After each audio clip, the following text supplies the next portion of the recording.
Choukri Belaïd, il ne dissociait pas à la fois son travail et son engagement politique. C'était un homme du peuple, un homme fort, qui n'avait pas peur, qui disait « personne ne me fera du mal, je suis un enfant du peuple ». Donc, à sa famille surtout, et à Basma, sa femme, à ses deux petites filles, nous leur transmettons notre tristesse et notre amitié.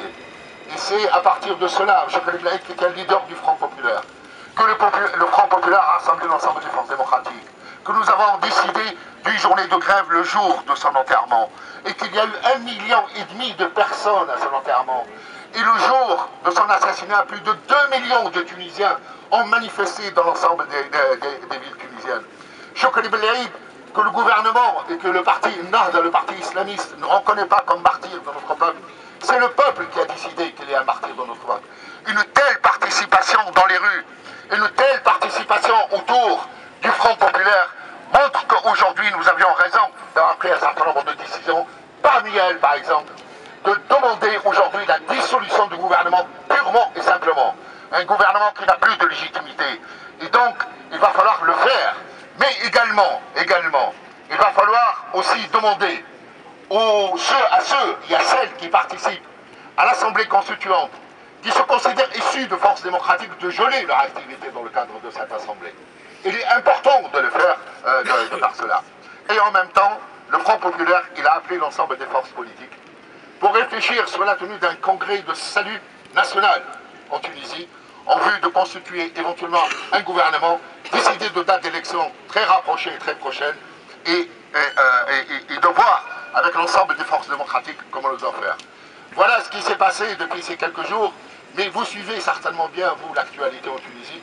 Nous allons, comme certains camarades l'ont dit ici, certaines, nous allons vers un durcissement de la situation, car il y a aujourd'hui des distorsions à la scène du parti qui est au pouvoir, entre le Premier ministre et l'ensemble de son parti, mais il y a aussi des tactiques qui sont en train d'être utilisées aujourd'hui en vue de la constitution d'un gouvernement de technocrates, y compris d'un certain nombre de gens qui sont des forces démocratiques.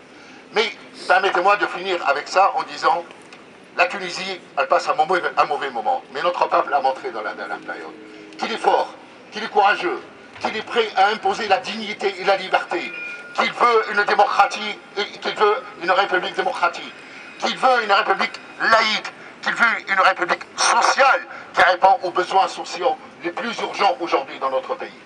Et c'est pour cela, avec un peuple aussi fort, que nous n'avons besoin d'aucune intervention étrangère.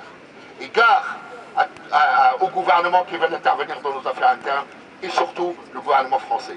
Qu'il reste là où il est. Nous avons besoin de la solidarité du peuple français, nous avons besoin de la solidarité des organisations démocratiques et révolutionnaires françaises, mais nous n'avons certainement pas besoin de l'intervention de M. Valls dans nos affaires internes.